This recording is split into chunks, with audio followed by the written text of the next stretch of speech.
I am Dr. Selahattin Çayan from Turkey, and I and Professor Kwan will be moderating this session. We will be talking about the updates in andrology practice.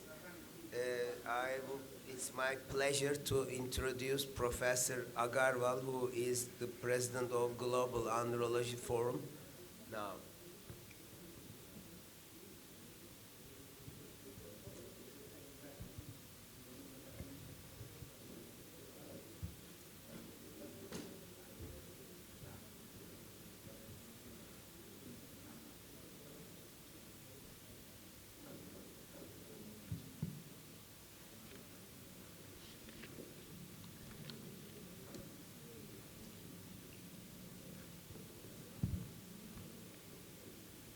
Good morning, everyone.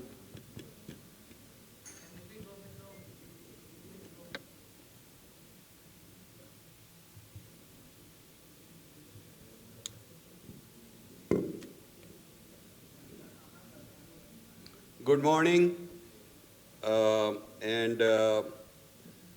this is our second day of the VSSM meeting with the Global Andrology Forum. I wanted to introduce you about our organization. For many of you who have not heard of it or who have not been a part of our organization, we have prepared a short introduction to allow you to understand what this organization is all about. So it will be a short presentation, and here we have the main organization information or introduction. So we started about 3 years ago as an international online group which is focused on andrological research and education. So this was started in 2021 December, or let's say 2022. So we are in the third year of our formation. At this time, we have about 850 participants from 95 countries and who are part of our organization as a member. These include andrologists, these include a gynecologist. It doesn't work, it looks like. An embryologist, reproductive endocrinologist, and researchers. The mission of the Global Andrology Forum is to conduct advanced research, which will, will appreciate if you can listen, include systematic review and meta-analysis on controversial topics in male infertility and various kinds of studies which involve large amount of effort and research. So we are conducting research in both male infertility and sexual medicine. These studies are conducted, which includes the basic scientists and clinicians, bringing them together. This is a concept that we have developed, is we need to bring the researchers and clinicians together. It is very important for us. The GAF works to provide the best available research and clinical evidence to enhance evidence-based practices in male reproductive and sexual health, while maintaining a global perspective of healthcare availability and patient belief and preferences. What does that mean?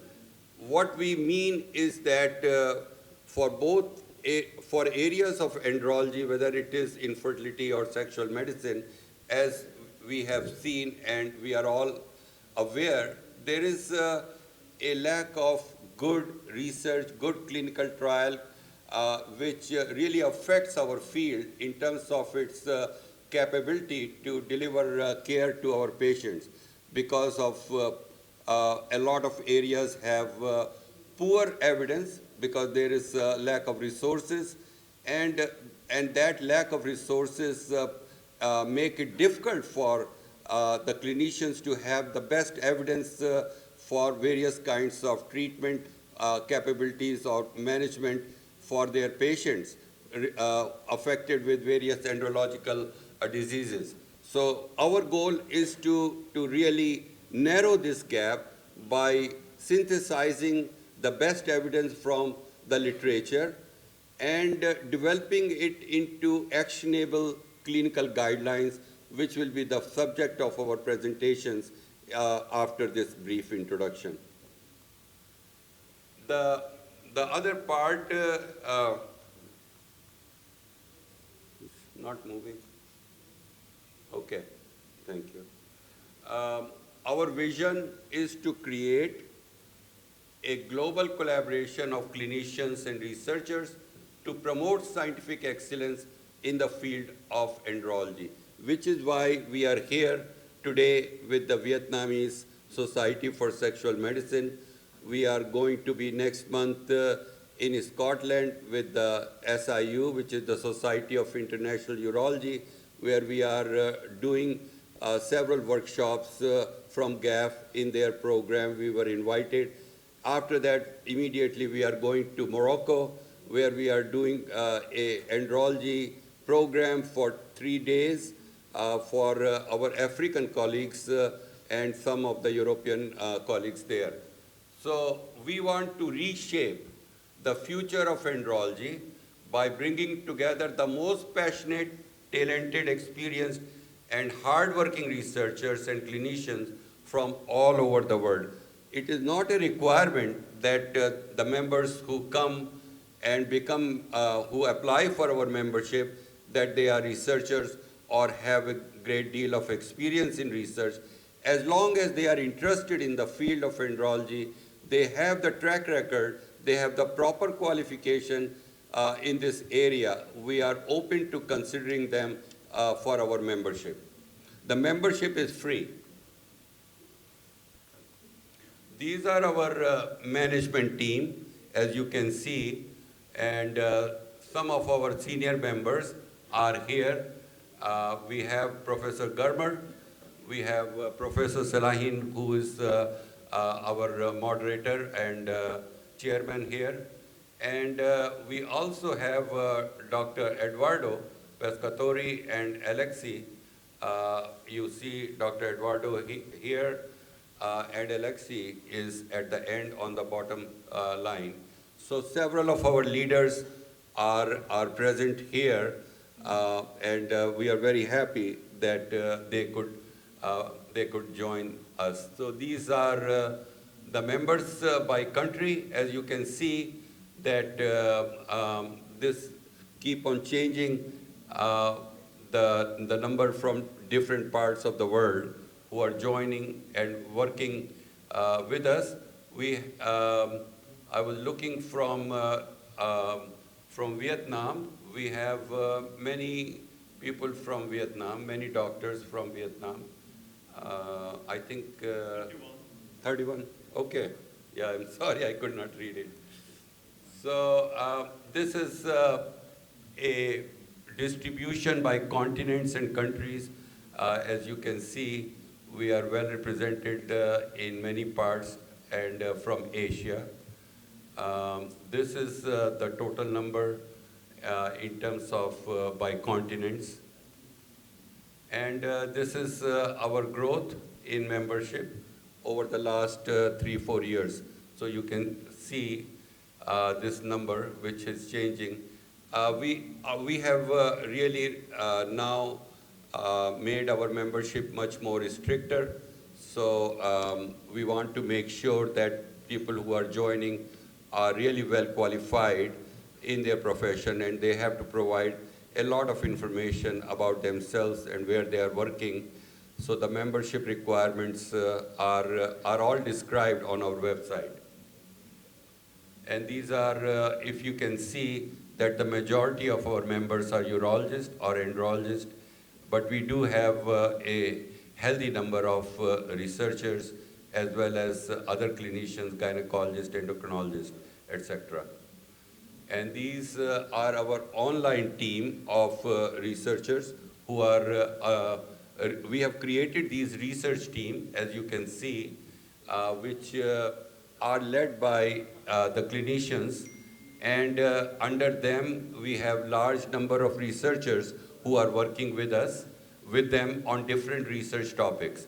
So everything is being conducted remotely.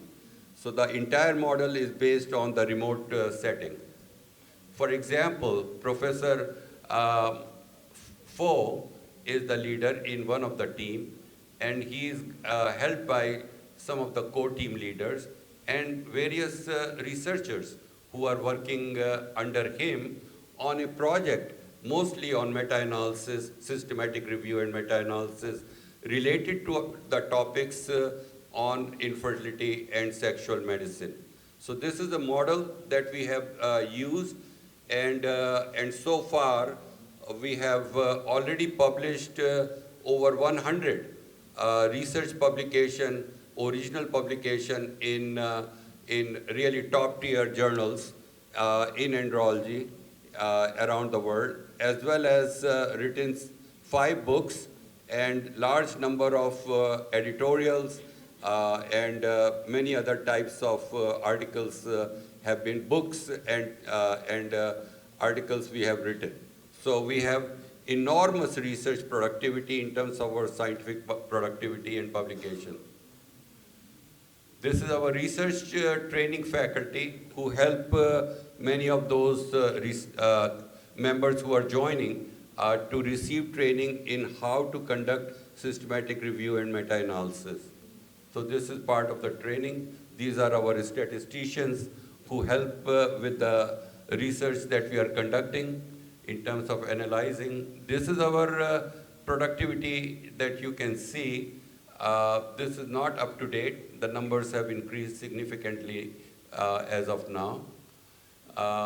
This is how do the members play a role. As you can see, the members work under these teams, and we are constantly updating the teams, adding new teams, or reconstituting teams which perhaps have completed their projects or are not working on some of the things.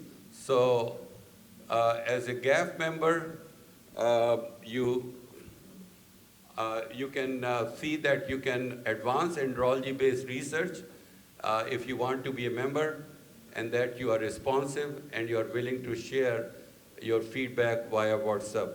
Because we use the WhatsApp as a model for us to conduct all kind of communication.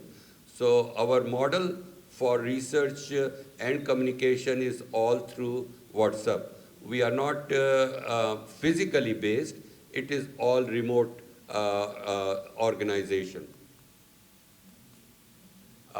We have consultants, active researchers, co-leaders, team leaders. As a consultant can be an MD, and these are some of the things that we are looking for a consultant. For example, you can see you submit your CV and it is analyzed, and then we provide the training in Scopus if necessary, and you are a consultant in one of the GAF teams. You can also be a co-leader, you can be a team leader based on the responsibility. As you can see, as active researchers, you have many different things, many different roles that you are being given. You receive training in how to conduct literature review, and then how to extract the data, how to analyze the data, how to grade the quality of evidence. There are many steps that are needed, but we provide complete training and then certify the person once they have completed the training and they have gone through the examination. So they must qualify before they are engaged into the research. So this kind of explains the opportunity for them to complete their training, and after the training they are ready to conduct research. As a core team leader, these are some of the responsibilities. As you can see, as a leader, you have all of these responsibilities that are there. So it is also described on our website, but it is not necessary that you have to read everything right now. But all of this information is available on our website. So we provide support to the research. These are coordinators who are helping us because it's a voluntary organization. We are not, the membership is completely free. There is no other way of supporting the organization. So we want to keep our expenses to the lowest so that there is no expectation from the members or from any other private industry for support. We are completely self-sustaining. Only thing that we are asking is people who are at management level to be able to commit to provide some of their time in various decision-making process that is going on a day-to-day basis to keep on directing us in the most efficient use of our resources, which is the human resources, in pursuit of our dream of being the most efficient, most productive and advanced program in andrology. So this is a picture of some of us that is there. And for anyone, I would encourage many of you who are in this room to go to our website. You can go to, or you can find on the Google Global Andrology Forum and simply apply from there. It is very easy. It may take you a little bit of time, but you can find all the information in one place. So please make use of it. And now I want to play this song. Could you please start the song?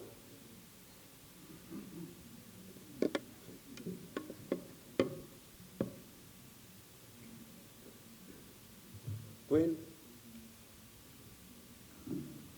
This is a song about the Global Andrology Forum, empowering men's health, shaping the future together. Written by ChatGPT, performed by Neil Agarwal. Take 3. Men from all nations gather round with a common goal to be found, improving health and wellness for our fellow men's success. Global Andrology Forum, bringing hope and healing to the world. For every man in every land, together we take a stand. Experts from near and far share their knowledge without a bar, advancing science every day, making life better in every way. Global Andrology Forum, bringing hope and healing to the world. For every man in every land, together we take a stand. Let's work together side by side with compassion, love and pride. For the future, let us strive, make a difference, come alive. Global Andrology Forum, bringing hope and healing to the world. For every man in every land, together we take a stand. For every man, you'll find a cure with knowledge, strength and love secure. Global Andrology Forum. For every man, for everyone.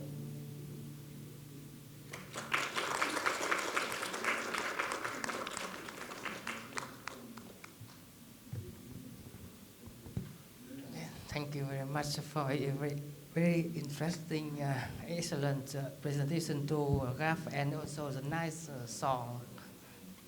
And let's move on to the next presentation, Varicocele GAF Guidelines 2025 from Professor Selahattin Kaya, Turkey.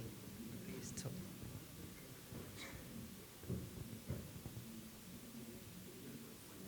Thank you.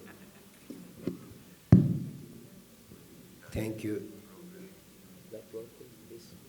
Okay. Thank you, Chairman and dear colleagues. Can I have my slides here? Okay. I am going to talk about everything on varicocele today because we just published guidelines on the management of infertile men with varicocele. Varicocele is the most common reversible cause of male infertility. When we try to start preparing these guidelines, our aim was to discuss the pivotal importance of varicocele in modern andrology and present clinical guidelines on the management of infertile men with varicocele based on all GAF surveys, all systematic review and meta-analysis conducted by the Global Andrology Forum. We created some statements and recommendations. I will talk about these statements and recommendations. It's not working.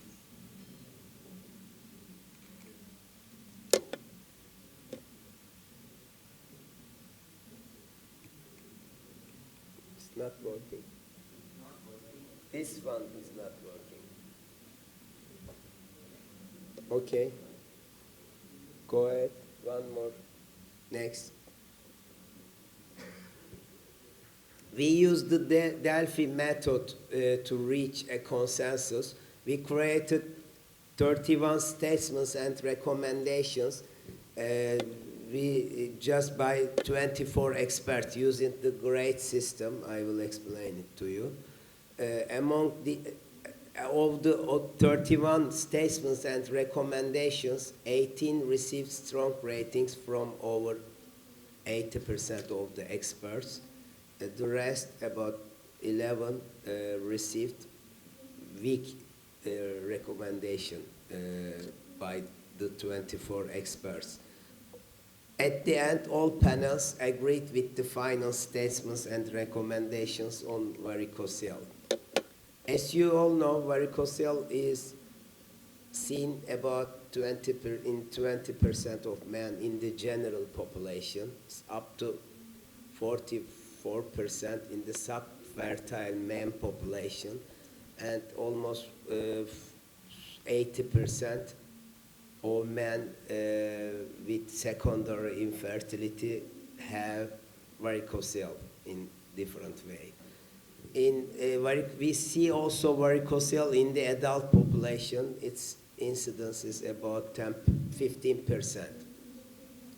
The first statement or recommendation would be varicocele might cause progressive testicular damage and its prevalence increases with age. From childhood to adulthood, this was the this strong recommendation. The second recommendation is the prevalence of varicocele is up to 20% in the general population. Okay.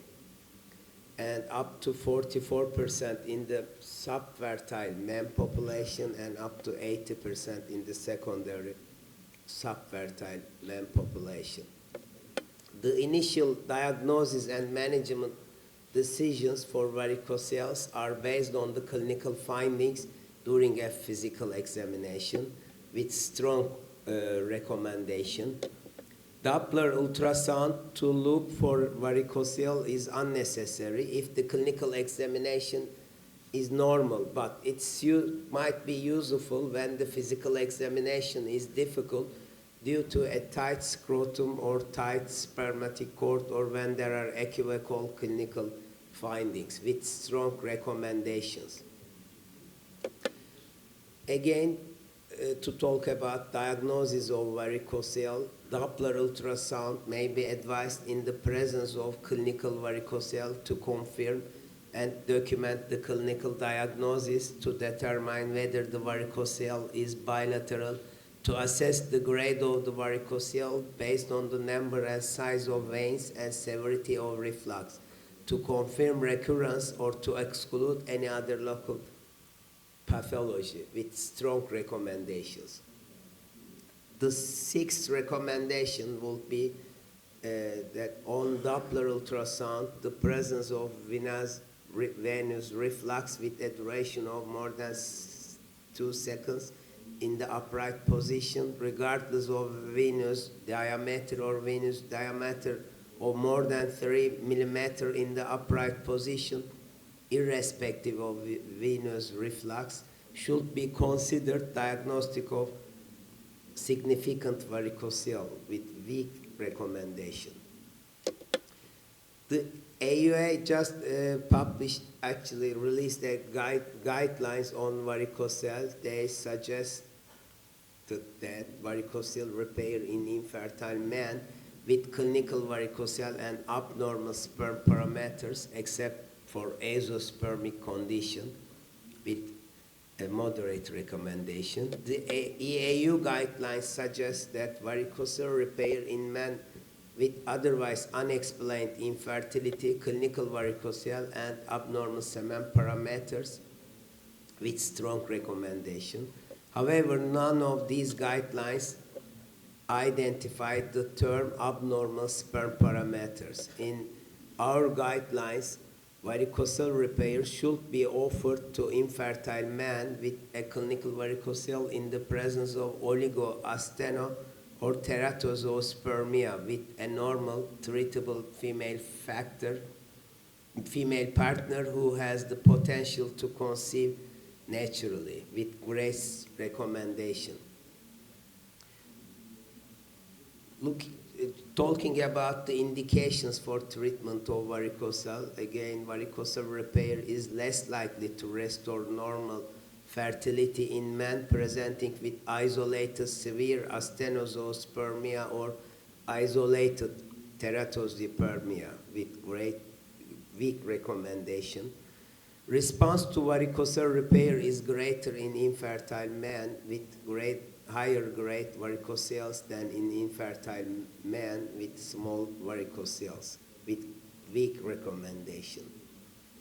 Again, varicocele repair can be offered to infertile men with a clinical varicocele, normal conventional semen parameters, and elevated SDF with or without failed IUI or IEF. The current guidelines provide no clear management recommendations for men with clinical varicocele, normal semen parameters, and elevated SDF. The EAU guidelines specifically recommend varicocele repair in men with elevated SDF and otherwise unexplained infertility, or men demonstrating failed ART due to repeated pregnancy loss, failed embryogenesis, or failed implantation. In our guidelines, we strongly recommend that varicocele might cause increased levels of oxidative stress and SDF.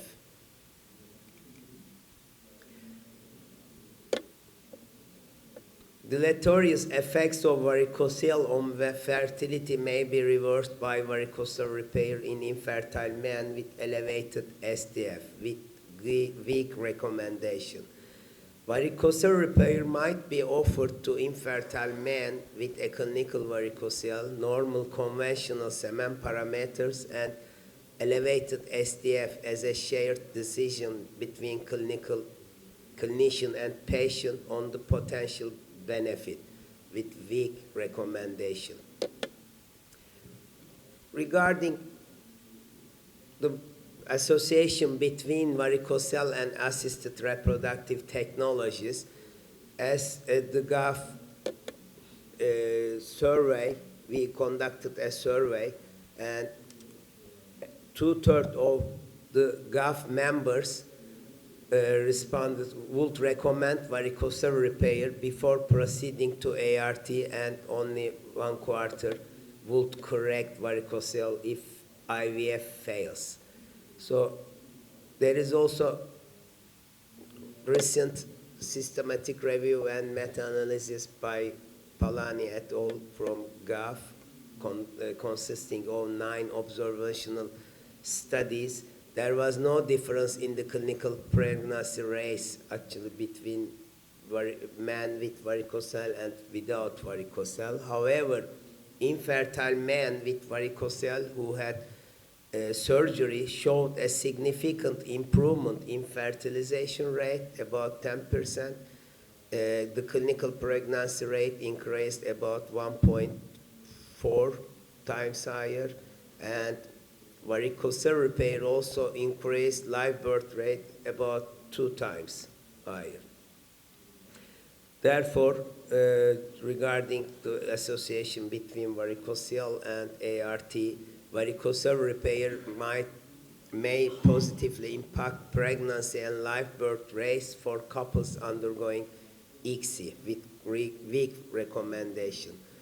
However, in couples undergoing ICSI, the recommendation for varicocele repair should be individualized based on SDF level, prior IVF failure, the female partner's age, and reproductive potential.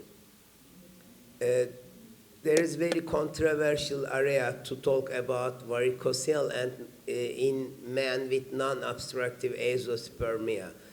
The AUA and ASRM guidelines mandated that clinicians notify couples of the absence of definitive evidence supporting varicocele repair before surgical sperm retrieval with ARTs. In contrast, the EAU guidelines have pointed out to ejaculate sperm recoverability in about 20% to 55% of men with non-obstructive azoospermia after the surgical treatment of varicocele. We just published a systematic and review and meta-analysis consisting of 6 observational but control studies. What we found was a 4.6-fold higher likelihood of sperm appearing in the ejaculate compared to those without varicocelectomy in men with NOA. Nearly doubled the chance of achieving clinical pregnancy and live birth rates after surgery compared to men who did not surgery for varicocele. In addition, no clear benefit of the SSR in patients with Sertoli-Olney syndrome, maturation arrest, or hypospermatogenesis on testicular histology. Yesterday we discussed this topic, but according to our systematic review and meta-analysis, varicocele repair did not provide any improvement on histology, but there were only a few, actually 1 or 2 control studies, but the other studies were individual with no control group, no sham group. So in this meta-analysis, varicocele repair in men with non-obstructive azoospermia about increased sperm retrieval rate, pregnancy rate, and also live birth rates. These were very important. In our guidelines, varicocele repair should not be routinely offered to azoospermic men with a clinical varicocele with weak recommendation. Varicocele repair might be offered to selected cases of NOA with normal or near normal serum gonadal hormone values, and testicular volumes are adequate. Testicular histology, if available, if it is taken, shows late maturation arrest or hypospermatogenesis, and if there is no any genetic abnormality with weak recommendation. However, further well-designed control studies are needed to clarify the role of varicocele repair in men with NOA. Talking about varicocele and hypogonadism, varicocele may cause gonadal hormone abnormalities, weak statement. Treatment of varicoceles in infertile men can significantly increase serum testosterone levels and reduce serum FSH and LH levels. Varicocele repairs for increasing testosterone levels in hypogonadal men is still controversial, and clinically significant benefits may depend on the degree of hypogonadism, with strong recommendation. Treatment methods for varicocele include open surgical techniques, laparoscopic techniques, and via macroscopic or microscopic way, and also in some countries, radiologic or sclerosis can be performed in the treatment of varicocele. No sufficient randomized control trials have been reported to compare all the different varicocele repair methods. In the GAF survey, 2/3 of the GAF members used a magnification, either microscope or magnifying loops. Most respondents ligate the external spermatic or cremasteric veins also. All the different varicocele repair methods, the microsurgical method seems to provide the most reliable improvement in conventional sperm parameters with strong recommendation. Microsurgical varicocele repair has the lowest complication rates in the literature also, with strong recommendations. The external or cremasteric vein should be ligated to decrease the possible recurrence or persistence of varicocele, with weak recommendation. Looking at the complications of varicocele repair methods in the literature, the recurrence or persistent rate is ranging 0 to 45%, hydrocele up to 32%. We don't see testicular atrophy, but sometimes another things, testicular pain, infection, epididymitis, orchitis, hematoma. Sometimes these complications can happen during the surgery. In our recommendation, higher optical magnification allows identification of the small venous channels, lymphatics, and testicular arteries, leading to a significant decrease in the incidence of varicocele recurrence, hydrocele formation, and testicular artery injury, respectively, with strong recommendation. Another concern is if any medical treatment provides benefit in men with varicocele. According to the GAF guideline, about two-thirds of the GAF members just only perform varicocele repair as the first-line treatment. However, about 1/4 or 1/3 of GAF members try to give some medicine before varicocele repair. Dr. Agarwal just conducted a study consisting of 45 randomized control trials. So he suggested that was positive impact of antioxidant therapy on spontaneous pregnancy and sperm parameters occurred regardless of the presence of varicocele and or varicocele repair.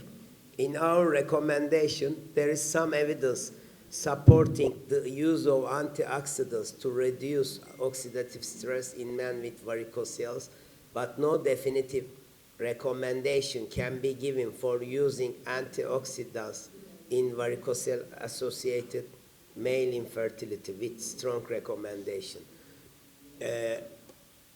About time to follow-up and success parameters after varicocele repair, in our recommendation, the first semen analysis should be performed at least 3 months after the surgery to assess treatment outcomes. The improvement in sperm parameters can take up to 1 year with strong recommendation. In addition to improvement in sperm quality, the parameters of successful varicocele repair in infertile men include improved spontaneous pregnancy and live birth rates and higher testicular sperm retrieval rates with strong recommendation. My last slide is an algorithm. Physical examination is the gold standard to diagnose varicocele. In general, Doppler ultrasonography is not necessary to confirm varicocele, except the situation, physical examination is difficult or in some kind of obesity. After the diagnosis of varicocele, we also need to see semen parameters. If the patient is azoospermic, it could be treated in selected case. If the semen parameters are abnormal, then think about treatment of varicocele. If the semen conventional parameters are in normal range, assisted reproductive technologies, depending on the semen parameters, could be offered to the couples. If the sperm DNA fragmentation index is high, then treat the varicocele. If it is in normal range, use one of the assisted reproductive technology, depending on the semen parameters. Thank you very much for listening to me. Thank you, Professor Serahitin Kayan. I think the GAF guidance on varicocele offers a well-balanced perspective between diagnostic accuracy and individualized treatment. I believe this framework could serve as a practical reference for standardizing care in different clinical settings. Thank you very much. And do you have any questions? Are we talking about the treatment of adolescent varicocele? I couldn't get the question. I just comment for you. Okay. Okay. Any questions? Thank you for your presentation. I have a question for you. In case of NOA varicocele, do you recommend varicocelectomy and testicular biopsy or micro-TC in the same time? Thank you.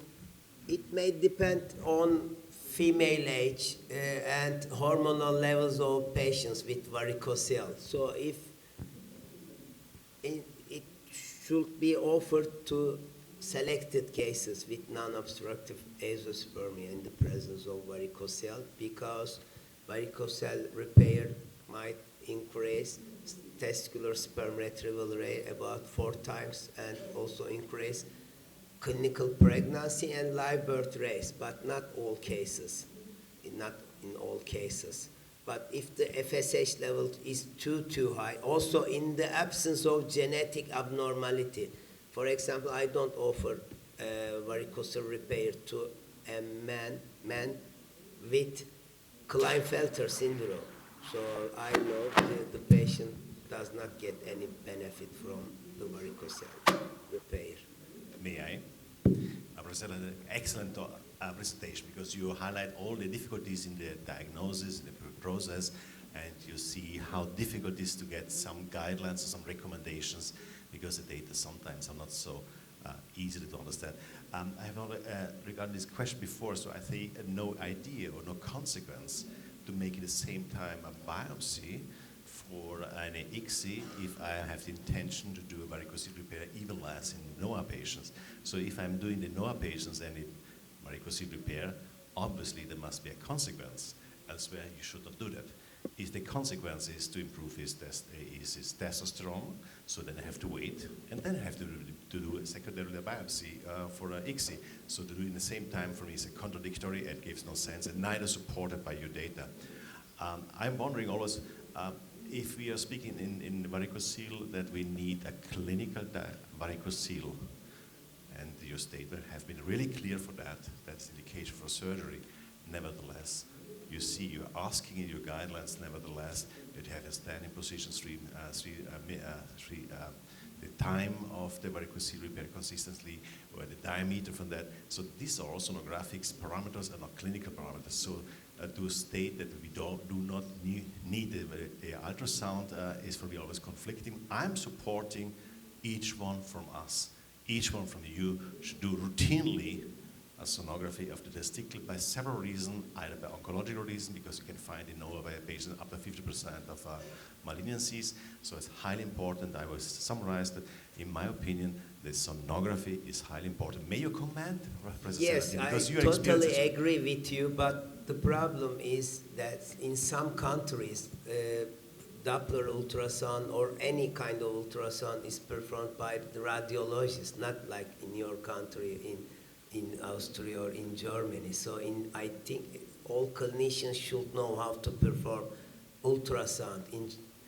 So it could be included in the general evaluation first. But the problem, there are also some medical legal problems. If you perform like a gynecologist, if you perform ultrasound or miss some things, so what will be the next step? So the legal situation is clear. Who is doing this ultrasound has the responsibility at first. Secondly, would say I agree completely with you that we need a referral. I'm not saying that you as urologist has to do it always, so I'm doing it, but it's not requested. If you have on hand a good radiologist, well, you have to ask him, but the key point is only thinking. Our thinking is important. We should request an ultrasound. That's my message. And, right. and I wanted to say, can you support this request that we should have an ultrasound before we are going to make the diagnosis for a varicocele repair indication? Would you support this one? Yes, of That's course. a good message for all of Right, us. I think that's an excellent message. Yes. Thanks a lot. Thank you. And a question, please. Another question. So you were saying, so the biopsy should be performed before the repair or at the time of? I think we should ask the couples. Some men should know if they have a sperm on their in their testicles. Then it could be offered to men to have biopsy before the repair. Or if you just plan to perform varicocele repair at the time of biopsy, but the sperm should be freezed or tissue should be freezed. If you don't have any technology or any place to freeze sperm, it shouldn't be performed. A more question, please. If we perform varicocelectomy before testicular biopsy or microTC, should we wait how long? 6 months or 1 year? Yes. Since the spermatogenesis is about 3 months, we should wait at least 6 to 9 months. Actually, in practically 1 year. We should wait 1 year. That's why we should consider the female age in making decision for varicocele repair. So we need to wait for up to 1 year. Okay. Thank you.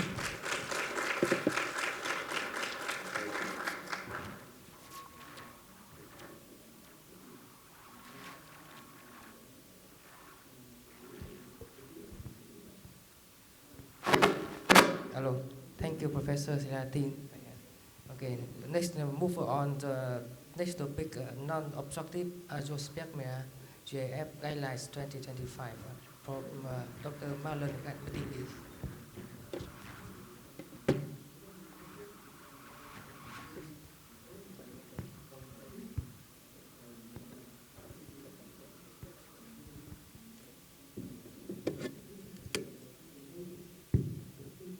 So good morning, everyone. First, I want to thank the Vietnam Society for Sexual Medicine and the Global Andrology Forum for this great opportunity to be part of this wonderful conference. And also, I want to extend my deepest appreciation to Vietnam. Vietnam is a great host. Thank you for the accommodation and for the experience. So I'll be talking about the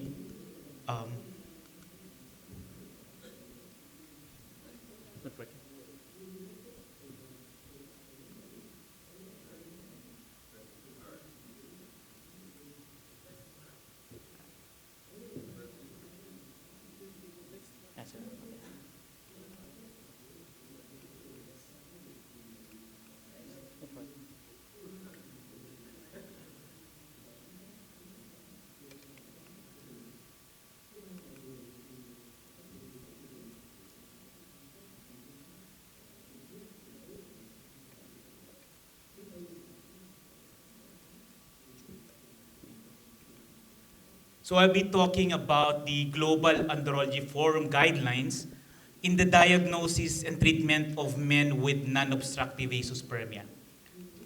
So these are the authors of these guidelines. Included here are Dr. Tanli and Dr. Wang, and these guidelines for the diagnosis and treatment of men with non-obstructive azoospermia. So although we have the existing guidelines from the American Neurological Association, American Society for Reproductive Medicine, and European Association of Urology, we have these guidelines already. However, despite the existing guidelines, there is still a marked or significant controversies or global variation in the diagnosis and treatment of men with non-obstructive azoospermia. So the GAF has formulated a total of about 49 recommendations and statements on the diagnosis and management of men with NOA, 21 statements for the diagnosis, and 21 statements for the treatment. And this was evaluated and graded by the panel of experts, about 48 from 25 countries worldwide. So these guidelines is composed of two parts. First is on the controversies of the diagnosis of men with non-obstructive azoospermia. So this includes the prevalence, the semen analysis, hormonal profile evaluation, genetic evaluation, men with varicocele, which is extensively discussed by Dr. Kayan and great discussion during the question and answer portion, the differentiation between non-obstructive and obstructive azoospermia, and predictors of success of surgical sperm retrieval. And next part is on the management or treatment of men with non-obstructive azoospermia. So this includes the medical and surgical treatment, techniques to optimize surgical sperm retrieval, the repeat surgical sperm retrieval, special consideration, men with genetic abnormalities, again, men with varicoceles, and evolving therapies for non-obstructive azoospermia. So the majority of, as we all know, azoospermia is basically the absence of sperm that ejaculate. It can be non-obstructive or obstructive azoospermia. And non-obstructive azoospermia accounts for about 60% of all cases of azoospermia, and this is due to primary testicular failure. And one semen analysis may not be enough to diagnose azoospermia because the result of semen analysis is highly variable. So again, due to possible fluctuations, we need to repeat the semen analysis whenever you have a result of absence of sperm in the ejaculate. And I mentioned this earlier, to establish the diagnosis of azoospermia, you should have at least 2 separate semen specimens to be examined after a centrifuge and pelleted. And at least 1 month interval is preferred between 2 semen examination in men with non-obstructive azoospermia. So next is in the initial evaluation of these infertile men with NOA, this should include hormonal profile testing. And these are the total testosterone, follicle-stimulating hormone, the FSH, and the luteinizing hormone. When the serum testosterone is low and does not match the clinical symptoms of the patient, we usually repeat the total testosterone or provide or determine the bioavailable testosterone. And there's some patients, because when you have an excess testosterone will be converted into estrogen, particularly in the peripheral tissues, the adipose tissues, and this will result in fertility, particularly in men suffering with obesity. That's why serum estradiol should be measured in these obese male patients.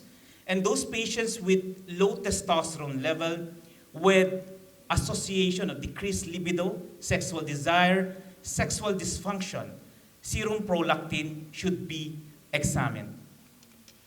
So for the genetic evaluation, for men with azoospermia, particularly due to testicular failure, karyotyping, Y chromosome microdeletion should be recommended. And the cystic fibrosis transmembrane conductance regulator gene mutation should only be done in cases with obstruction along the vas deferens or those with congenital bilateral absence of the vas deferens or those in patients in region with high prevalence of carriers of CFTR mutation.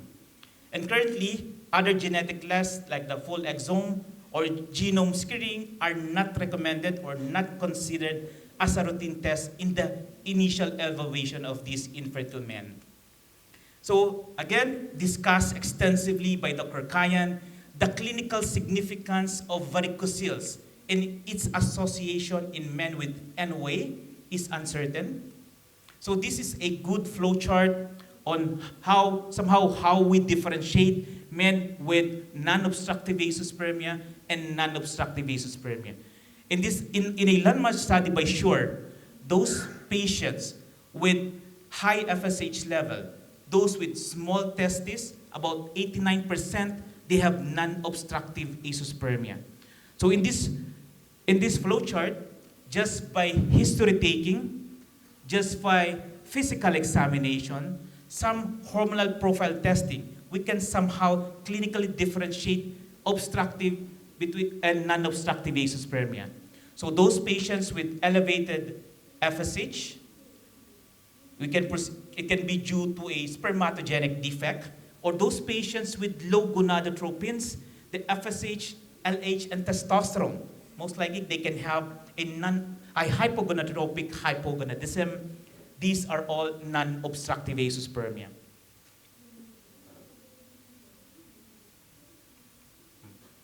Again, in differentiating men with NOA from obstructive azoospermia, clinical findings, especially during the physical examination, the size and consistency of the testes, and the serum reproductive hormones are sufficient clinically to differentiate between non-obstructive and obstructive azoospermia. Scrotal ultrasound is not routinely requested or required just to measure or differentiate NOA from obstructive azoospermia. And a simple orchidometer can be used just to measure the size of the testicular volume. And scrotal ultrasound can have an important role in the assessment of the spermatic cord or epididymis, or in ruling out any testicular pathology or tumors. Transrectal ultrasound or pelvic MRI are not routinely required just to distinguish obstructive versus non-obstructive azoospermia. And transrectal ultrasound, pelvic MRI, this can be helpful in those patients, azoospermic men, with low semen volume to confirm the diagnosis, but this is what is for obstruction. And scrotal MRI can be a usage to distinguish obstructive from non-obstructive azoospermia. This has not been incorporated in the routine testing or routine evaluation of these infertile men. How about differentiating obstructive versus non-obstructive azoospermia by diagnostic testicular biopsy? This should not be performed as a standalone procedure in the routine clinical practice. I think the only indication to do a testicular biopsy in men with azoospermia is those patients with no normal testosterone level, normal FSH, and with the presence of the vas deferens, because mainly you want to differentiate normal spermatogenesis and one of the histologic diagnoses of non-obstructive azoospermia, which is the late maturation arrest. And this technique, the diagnostic testicular biopsy, should always be combined with surgical sperm retrieval, preferably with sperm cryopreservation. Again, there are no predictors of success in doing surgical sperm retrieval. There are no preoperative biochemical or clinical variables that can somehow predict the success of sperm retrieval. Although those patients with normal sized testes, those with history of sperm in the ejaculate, and those with a favorable histology, like those with hypospermatogenesis, this can somehow predict higher chance of a success during sperm retrieval. Now, moving on to the second part in these guidelines about the treatment or management of men with non-obstructive azoospermia. So this is a flowchart on how we deal medically, or how do we treat these men with non-obstructive azoospermia. So there are patients with hormonal findings, patients with low testosterone level. Somehow we can give several treatment options like the selective estrogen receptor modulators, like the clomiphene citrate. Those we can also offer gonadotropions like HCG, or we can also offer aromatase inhibitors like the anastrozole or letrozole, particularly in men with low testosterone level and testosterone to estradiol ratio of less than 10. And then we re-evaluate these patients. We request for a repeat semen analysis for 3 months. If there are sperm, we can proceed with sperm cryopreservation or assisted reproduction. There are some patients here, those with genetic findings like those patients with complete ACFA, ACFB microdeletion. They're not recommended to undergo surgical sperm retrieval. Those with Klinefelter syndrome or any other genetic anomalies, we can offer genetic counseling, proceed with surgical sperm retrieval. Those with other clinical findings, again, patients with clinical varicocele. Varicocele repair or varicocelectomy can be considered, but it should be a shared decision between the physician and the patient. Or other reversible causes which can be treated accordingly based on the etiology or causes. So again, a hormonal therapy somehow is not routinely recommended for men with NOA, but may be considered for selected patients after adequate counseling. Exogenous testosterone is contraindicated in men desiring to be a biological father and should not be used for men with hypogonadal scenario. Although those patients who are interested in future fertility, we can give them the SERMs, the aromatase inhibitors, or the gonadotropin medication. So considering for men with non-obstructive vasospasmia, microdissection testicular sperm extraction, or the microtese, is the preferred or the gold standard in the surgical sperm retrieval technique in these cases, because it's offered the highest sperm retrieval rate with the lowest complication rate. Testicular sperm aspiration is no longer recommended routinely in men with non-obstructive vasospasmia because this offers a lower success rate compared to other surgical sperm retrieval technique like the TESA or the microtese. Although in some patients, performing initially conventional TESA as the first step might be acceptable. And these are for patients with good testicular volume, not those patients with atrophic testis, those patients with normal FSH level, and those patients with favorable testicular histological patterns, like those patients with late maturation arrest, or those with hypospermatogenesis. In patients with symmetrical testis, after a failed sperm retrieval, microtese can be attempted on the opposite side with about 10% probability of finding sperm. And testicular biopsy during surgical sperm retrieval is useful to establish histological diagnosis and support counseling for future management and to rule out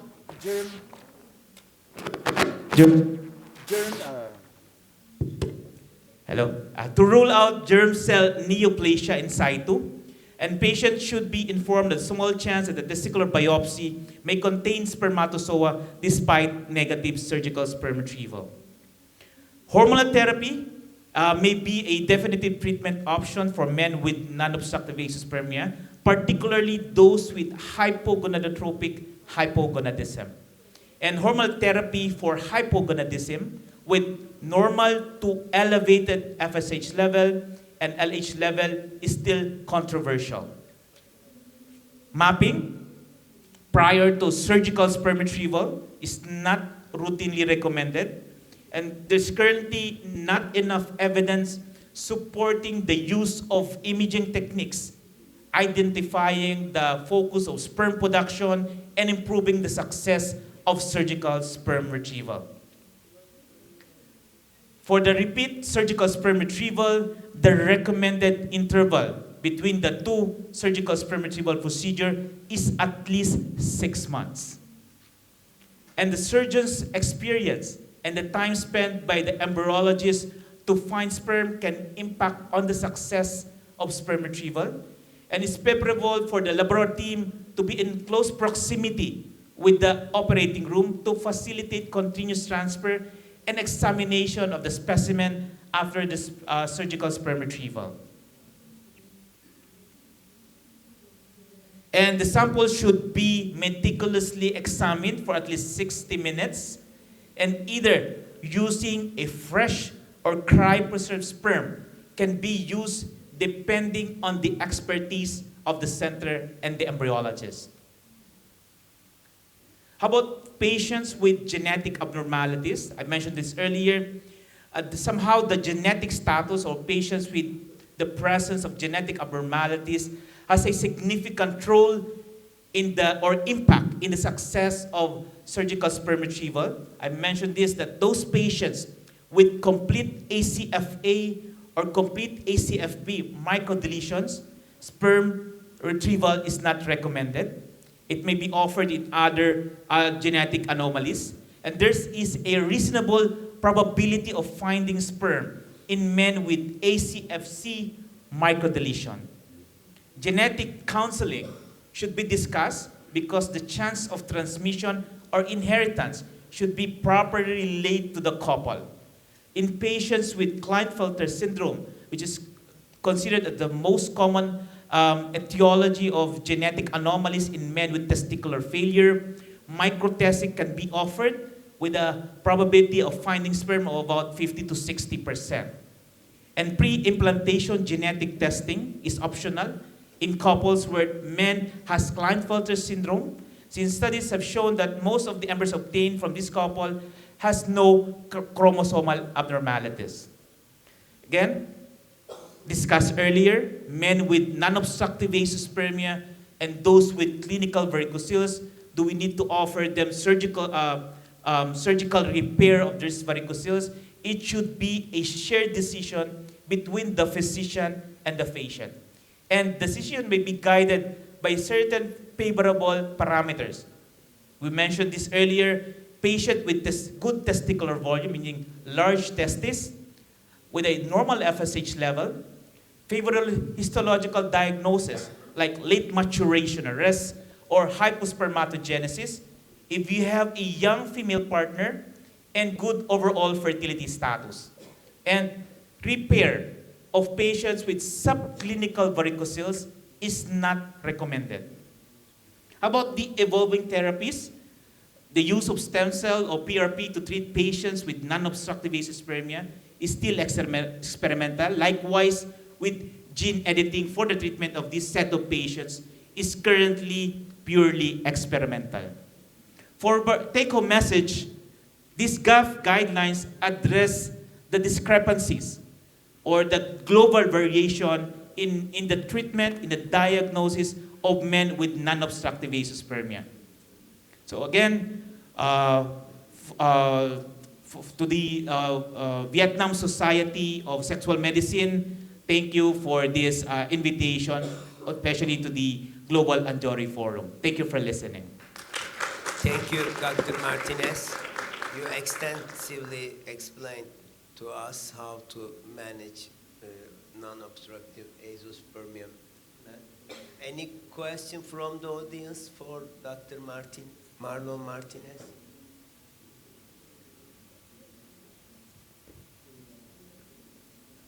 Go ahead.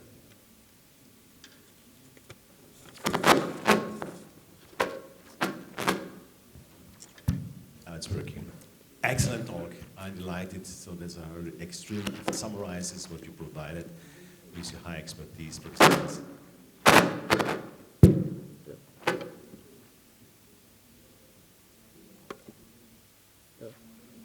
So let's, we have to be careful. Which one is disturbing? Okay, my compliments in every case. You have done a great job, great job. Now, maybe you can clarify a little bit more in detail what you would think about in terms of novel testosterone replacement therapies, which has been studied, obviously, in men which have a hypergonadismus, and have been shown in these cases, at least in the preclinical phases, that they have a normal spermatogenesis.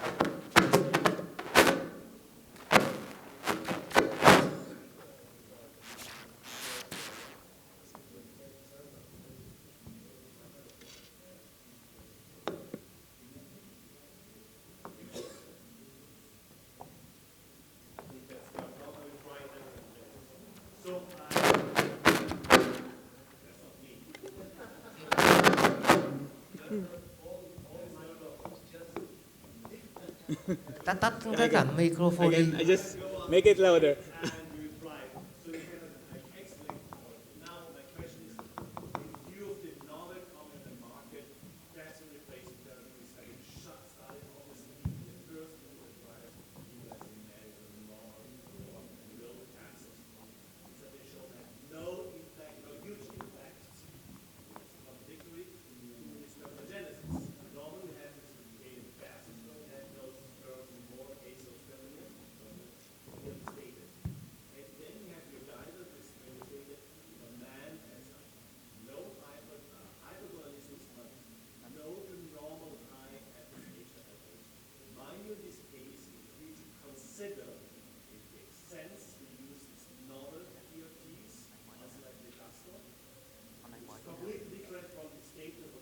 Yes.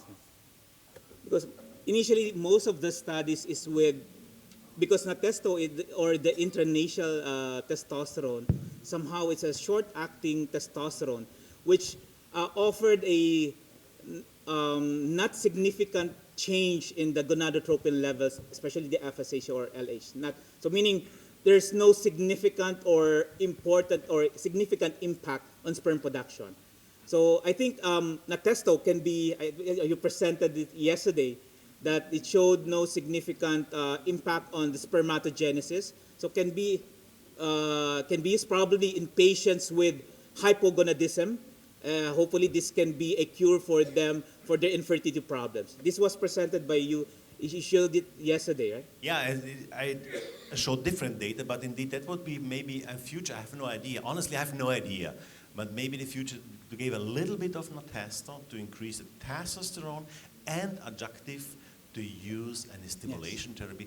Maybe that can be one option to optimize the situation, so that will be result in a personalized multifactorial or multi-drug combination therapy that can be improves the spermatogenesis. So I wonder for your feeling, because I have no idea about that, how to deal with that.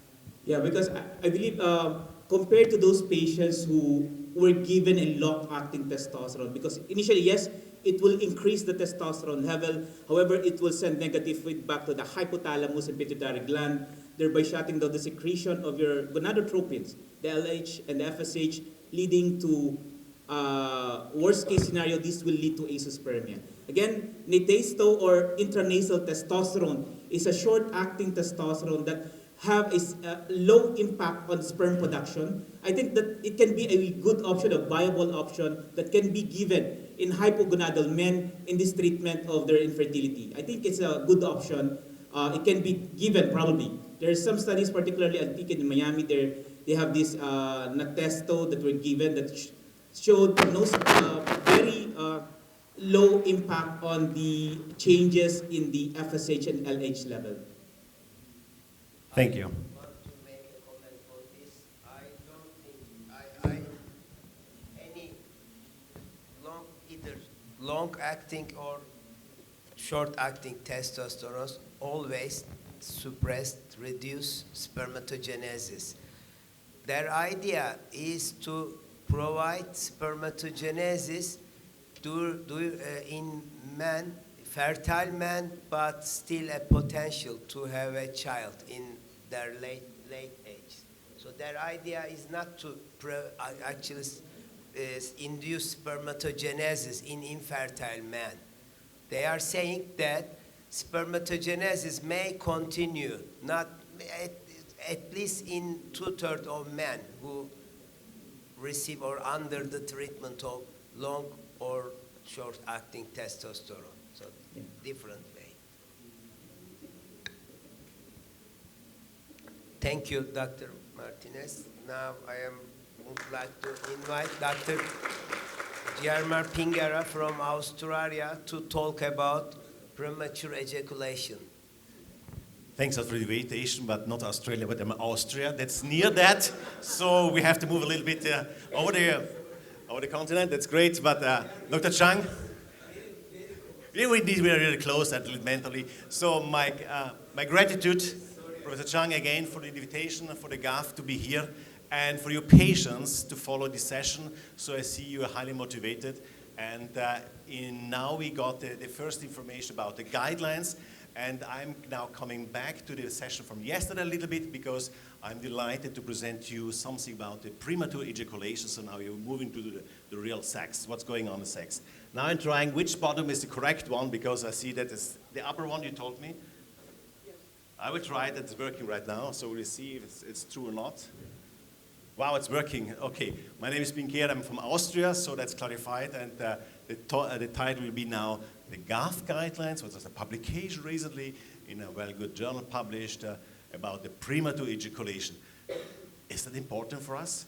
So that's always the question for me, what I'm doing. Is it important? Yeah, we can ask you how I'm doing. So what was the last night for me? Was it good or not good? How was it for your wife? Was it good or not good? So that's the primary question. And indeed, if you're talking about this topic correctly, then I can prove you that that's important because premature ejaculation is a highly frequent disease which is not correctly validated by us as MDs. So we MDs have to be focused more on this issue because I think it's undervalidated. We are speaking continuously about ED, up and down, what you can do for ED, but we're not thinking about what is the consequence if one man is suffering from premature ejaculation, either for his self-esteem, either for his female partner. Who is suffering more?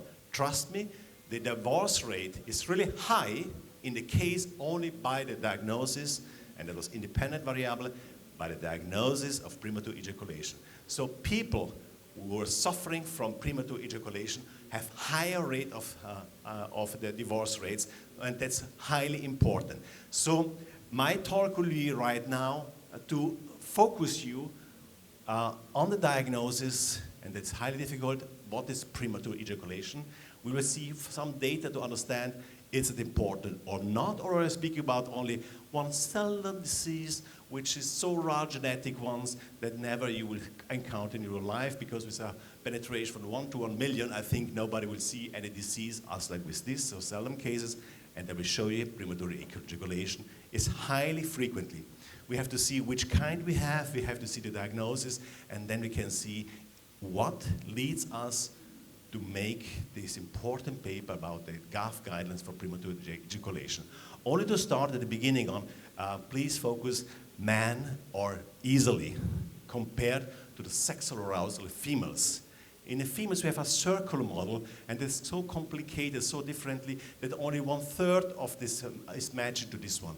But in man, honestly, it's pretty much always the same. We have one sexual stimulus, one sexual arousal, that we can do differently. It can be by odor, by perfume, it can be by visual. In fact, we have a stimulus. Our brain is starting. One time the brain is starting, well, if the nerves are there, we have no radical prostatectomy behind, we have no lesions in the brain or in the spinal cord, then we have a stimulus erection with arousal, and we get a penetration, a phase where we can get a penetration.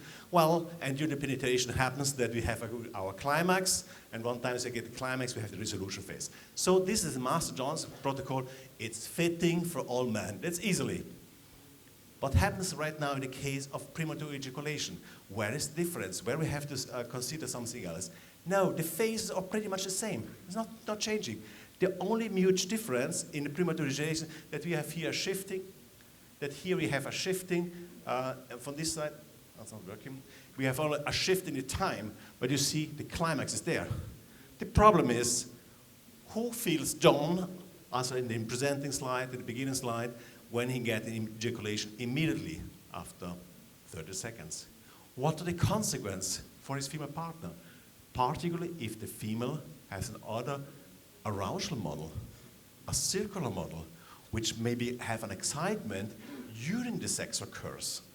So that's completely differently, and they fit in together to get the same good quality of sexuality with happiness for both of the partner is quite difficult, part in the case of this premature ejaculation.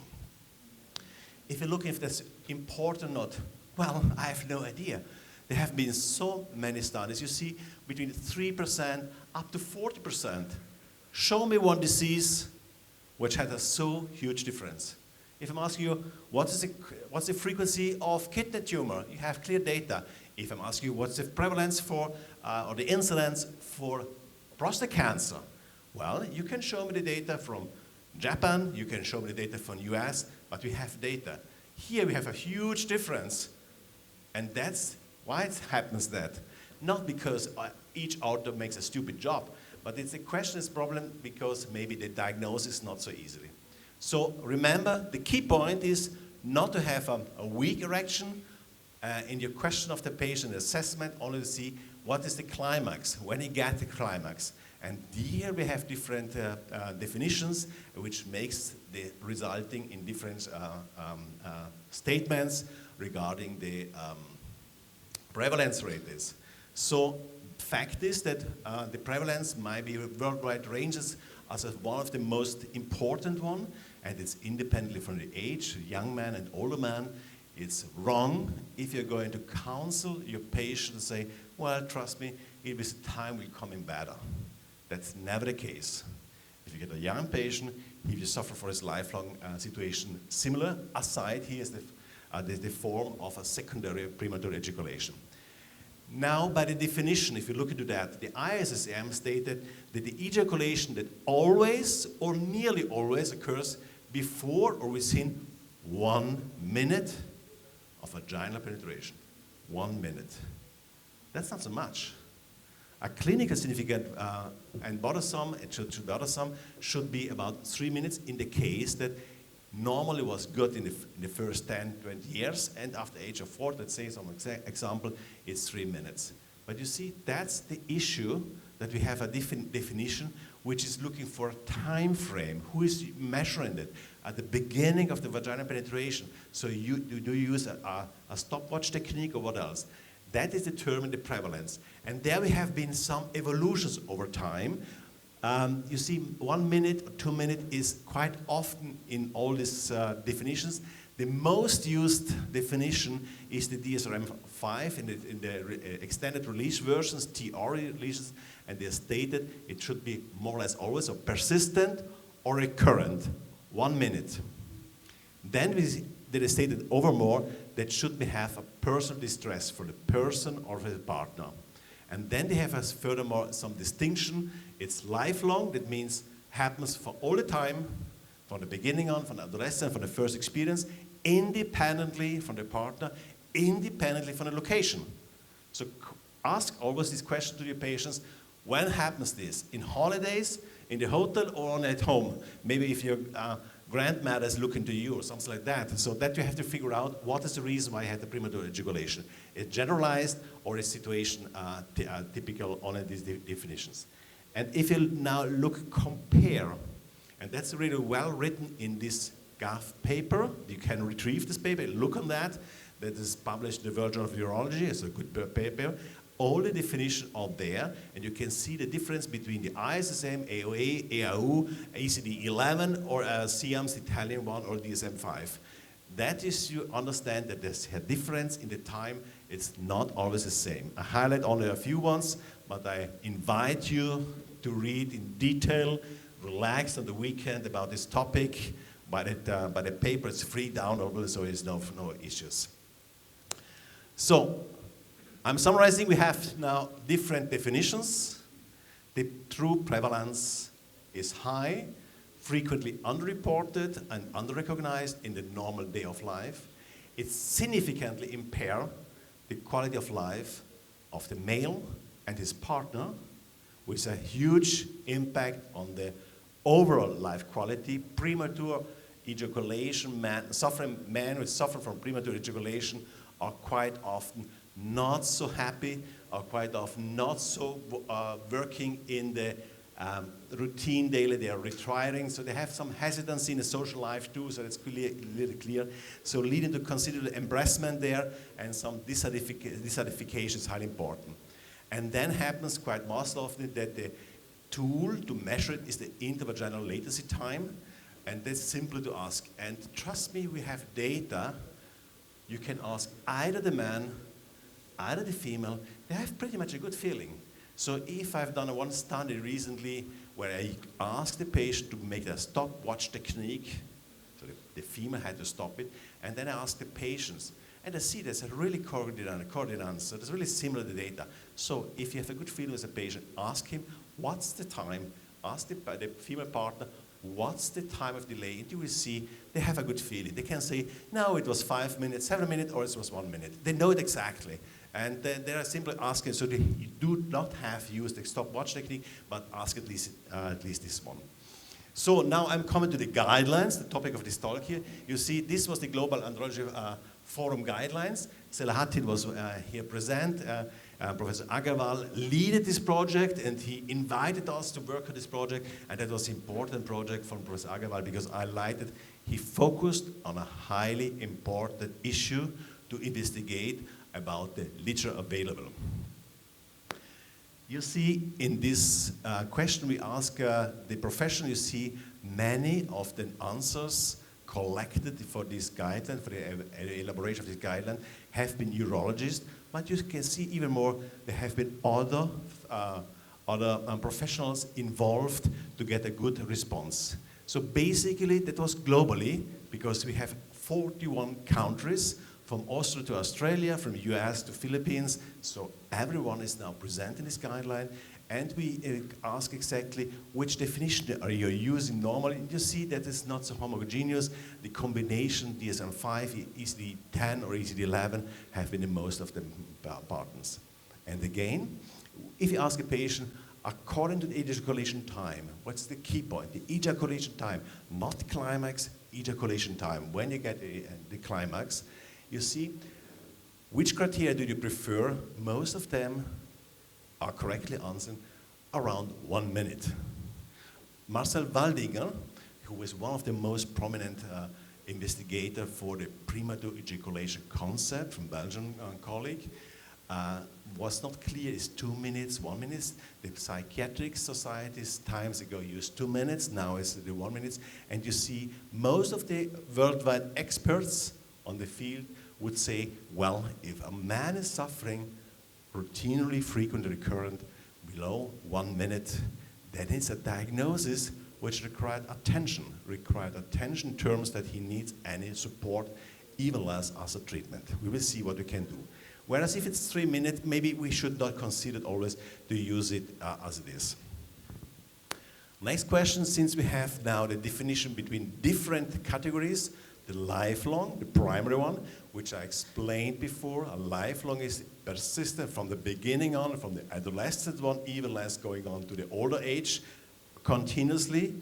Then is the most important categories which is observed in life. And this is, I think, an important question, because if you have a young man which is suffering from the beginning on premature ejaculation, do not, please, do not go and counsel him that he should wait a little bit, make more experience, or else he will not cure by himself.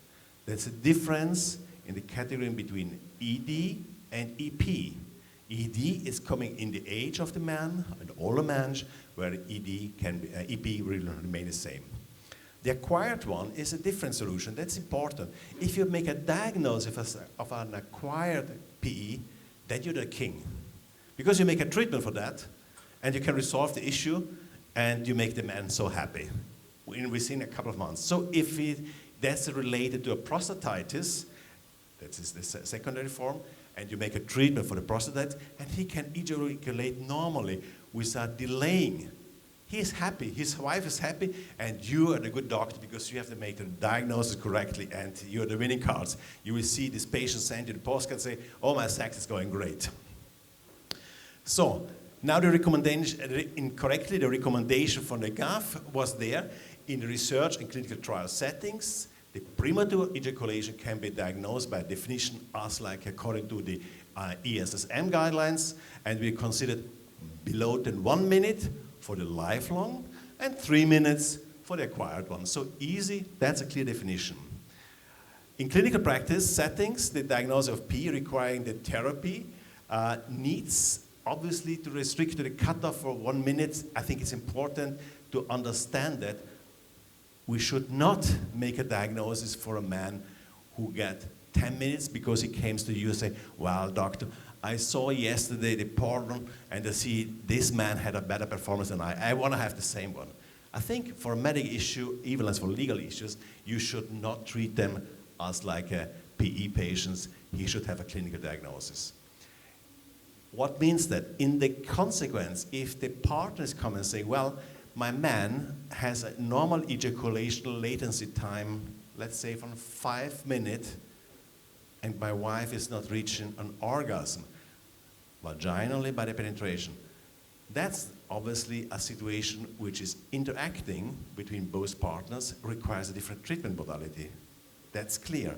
But that has not in the same time that the man has the definition by PE, only because one of the partners can get not the ejaculation. So the exact etiology is multifaceted and remains undetermined, as I stated, and how we can understand this one for the lifelong part, difference from the secondary one, we have as issue of some hormones. And one of the most important one and the best investigators is the serotonin. So 5-hydroxytryptamine, serotonin, is maybe the key modulator in the brain, what is determining the time, how long we can. How we can understand it, so we have in the brain different hormones which are acting on your brain and they have been stimulated, and we have a genetic situation, we know that from a study from siblings, that we have different 5-hydroxytryptamine receptors there, and serotonin makes here the major player to understand it. So we have in the brain some of these 5-hydroxytryptamine, serotonin receptors which are activating and some are delaying. And if the balance between, the genetically determined balance between activating and delaying is determined, then you can understand that this is an issue which you cannot treat by definition.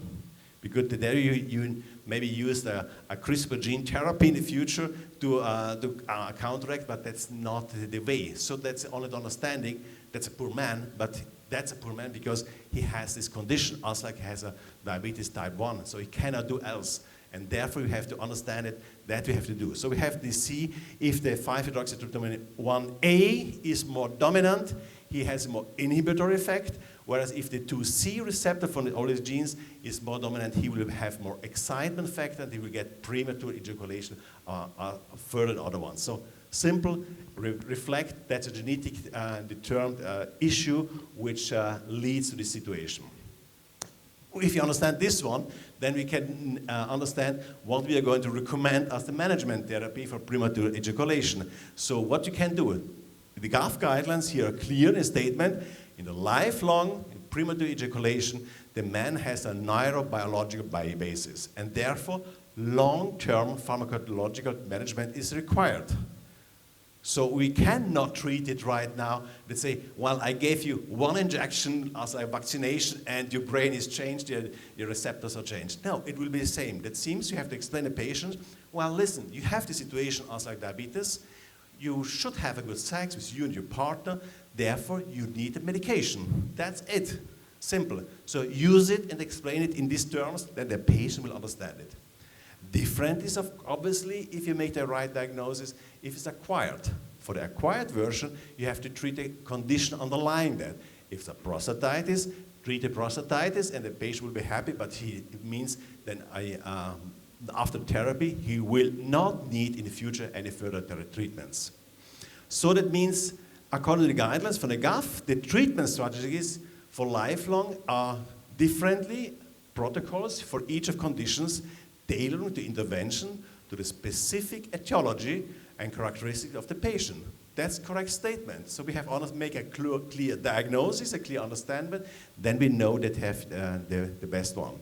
Now quite often have the man who has a premature ejaculation in the same time he will get an ED, erectile dysfunction. So they can affect the younger man or the older one. Now, you can estimate that for the younger man to get an ED is not maybe the same source as like an older one. So the vasculogenic effect may be delayed, a little bit different, the risk factors for an older man. And the question is here, what should be treated with first? Should I treat first the EP or the ED? So ED and EP often coexist or similarly present.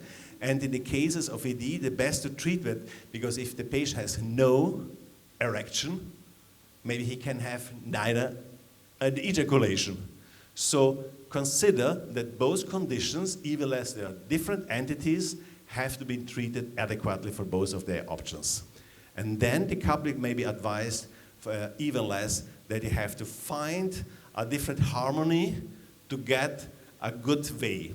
That means, for me, highly important, when I'm considering that the arousal mechanism of the females is completely different from the man, and maybe she needs more time to get aroused, that the vagina had high lubrication, that seems we have to consider this one too, and to explain, oh man, listen, you have the situation that you have a premature ejaculation. Maybe your wife needs a little bit longer. Think about to change your routine sexual life and adapt it accordingly so that both are happy. The worst thing is that you have a sexual intercourse, a vaginal penetrations.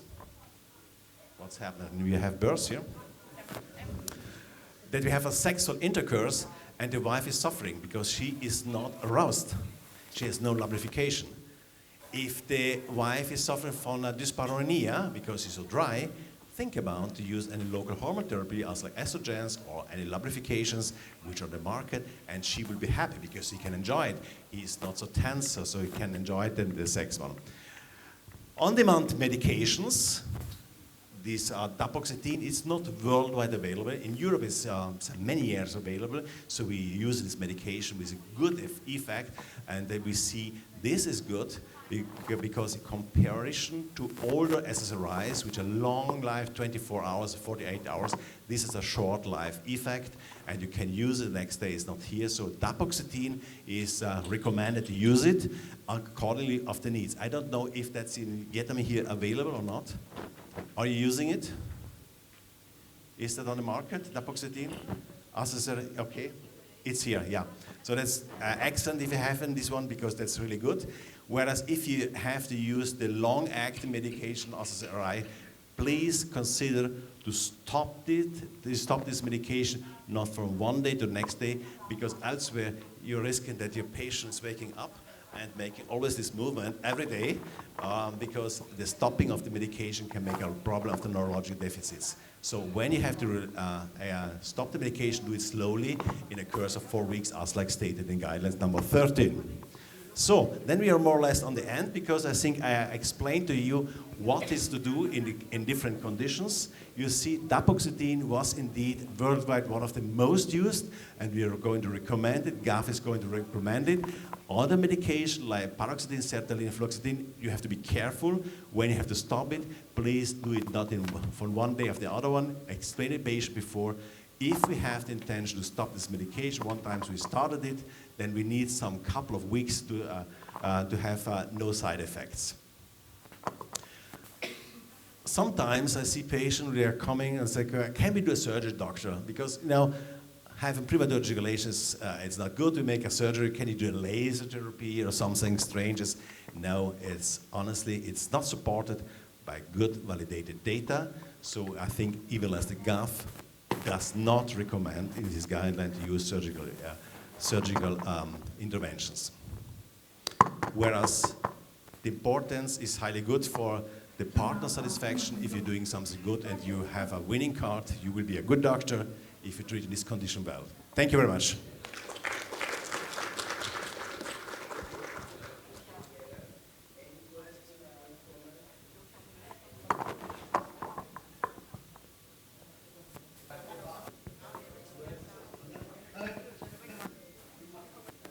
There's one question, great.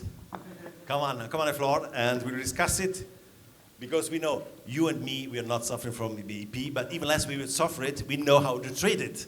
And at the end of the day, we make our wife happy. Come on. In case of double sitting not effect, cannot prolong the time is intravagina. Do you recommend switch to ASRI, such as the paroxetine? Yes. Yeah, that's obviously one option, but you have to be careful for paroxetine because they have a long half-life time. I will give you a trick. You can use an off-label. Please do not go out and say I recommended it, but there's a trick because we studied this one. Then you can try, and it's really cheap, to use tramadol.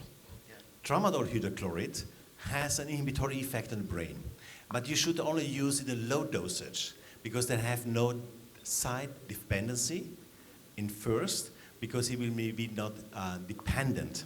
So on the dose up to 100 milligram, I think it's safe. Going further on, you have a dependency, drug dependency. Secondly, if you're doing that, you have to advise the patient, please do not travel with your car. Insurance will not pay you in case of, because you are not allowed to work. So then you have to do it, use it in the evening, and the next day it's disappeared, it's fine.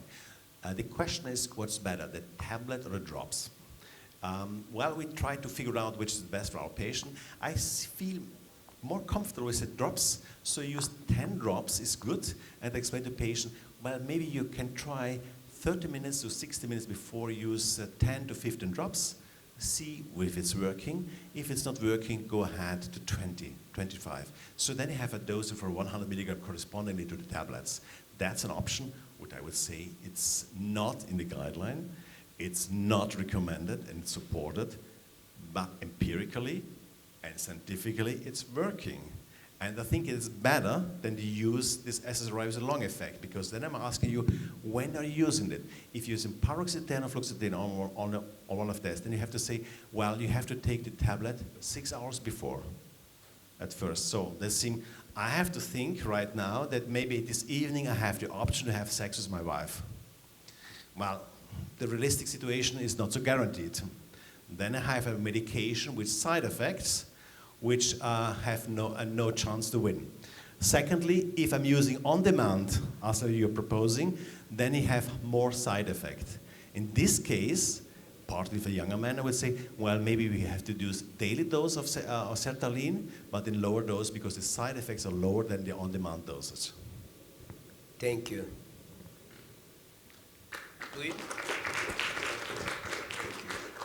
I would like to invite Dr. Eduardo Pescatori from Italy to talk about antioxidants, GAF guidelines 2025.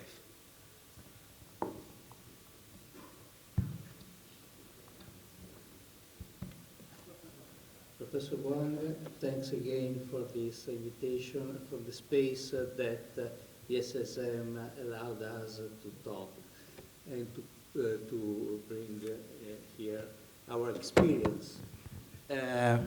Okay. I'd like to talk now about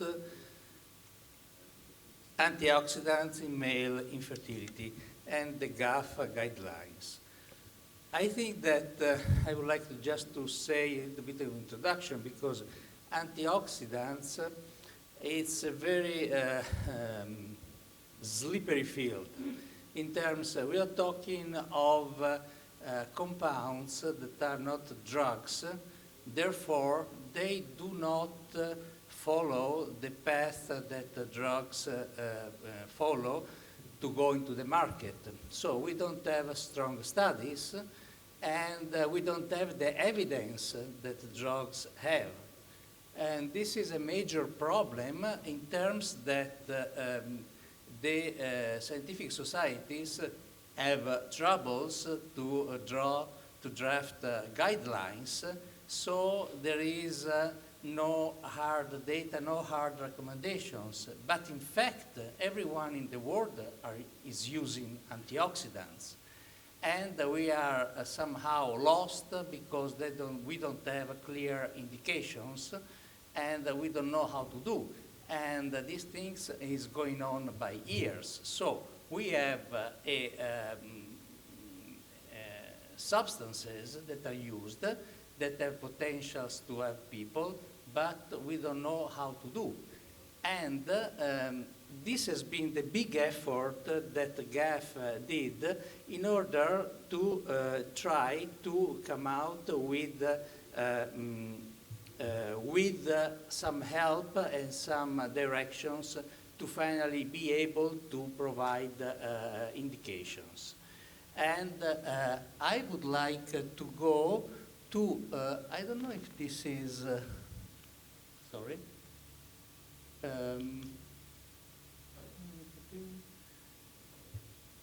Yeah, probably this is not the updated version that I just left. Anyhow, I will go in my agenda with some premises about antioxidants, but I will spend a little bit of time, not much, about talking about the methodology, because this has been a very strong effort that the GAF did in order to put together not only available data, but also what in practice people do across the world, and to try to combine and to give, together with the expert recommendations, some sort of grounds to, in fact, being able in an everyday practice to use at the best these potentials.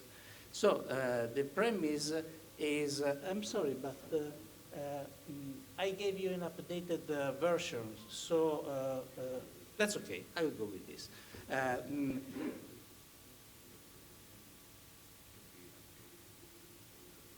Yeah, I just end out, but that's okay. I will go with this. I will go with this. Idiopathic male infertility is often associated with elevated oxidative stress. And when the antioxidant system is overwhelmed, the antioxidant supplementation has proven potential benefits, but there are also some concerns. The purpose of GAF has been to develop a standardized evidence-based guidelines for EOX therapy. And we came out with this paper, this publication, that has been just accepted by the World Journal of Men's Health and has not been already released. So in fact, by all means, this is a word preview of presentation of the GAF guidelines of antioxidant use. And okay, I'll go by this. This is a big effort because put together literature that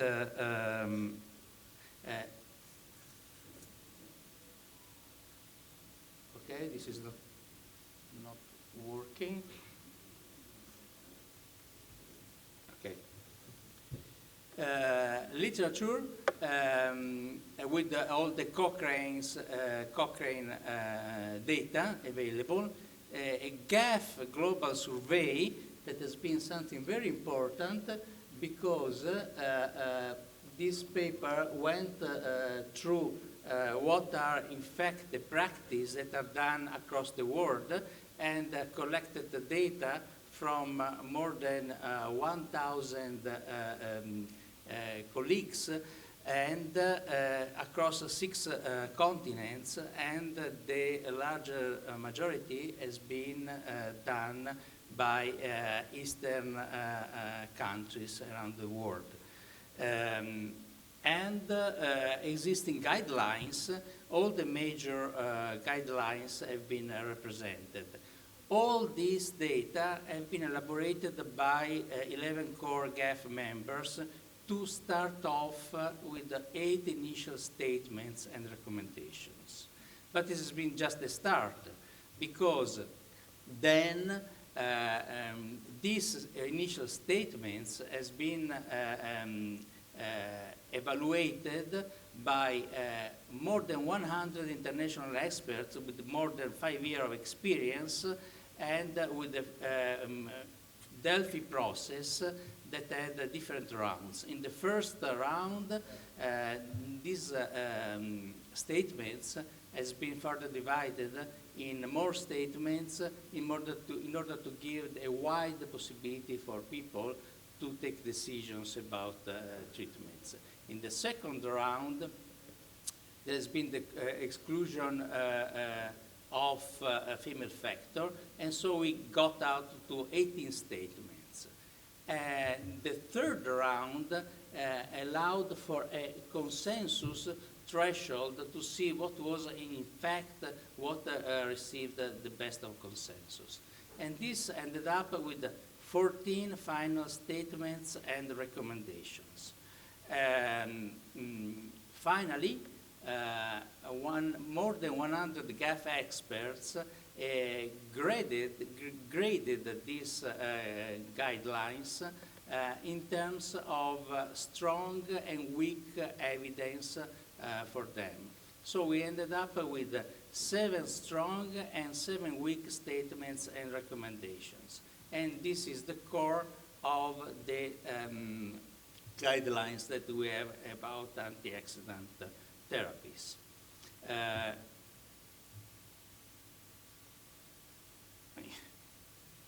Okay.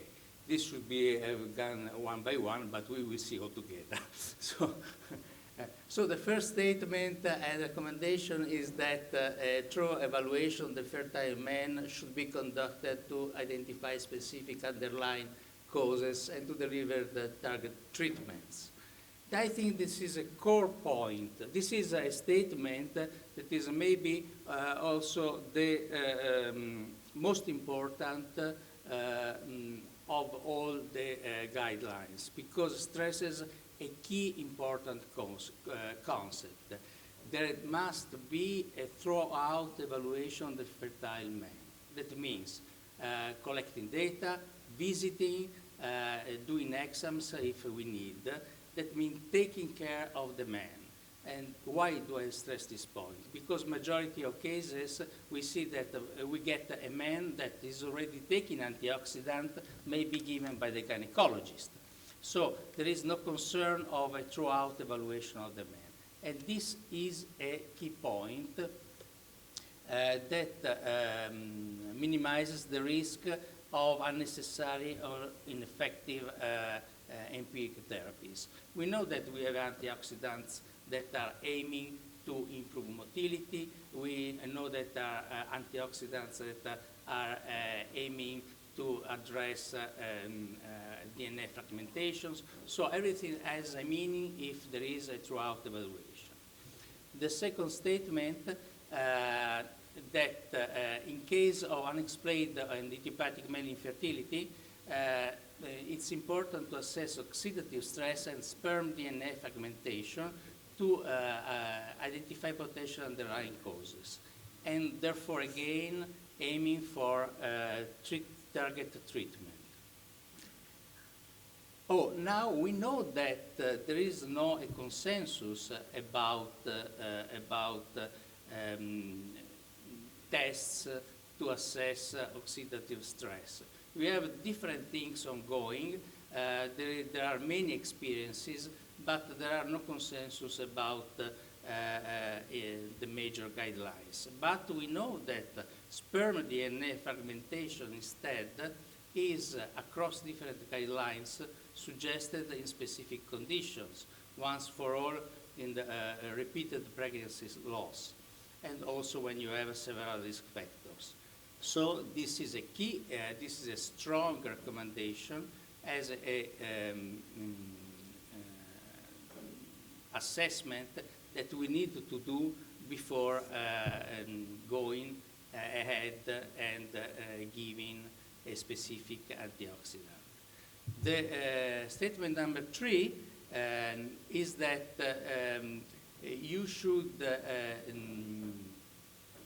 it's emphasizing the fact that the definition of oxidative stress through standardized methods will allow to identify proper treatments. So there is an acknowledgement that there is a need to have a standardized method, and that this will definitely provide science behind the use of antioxidant therapies.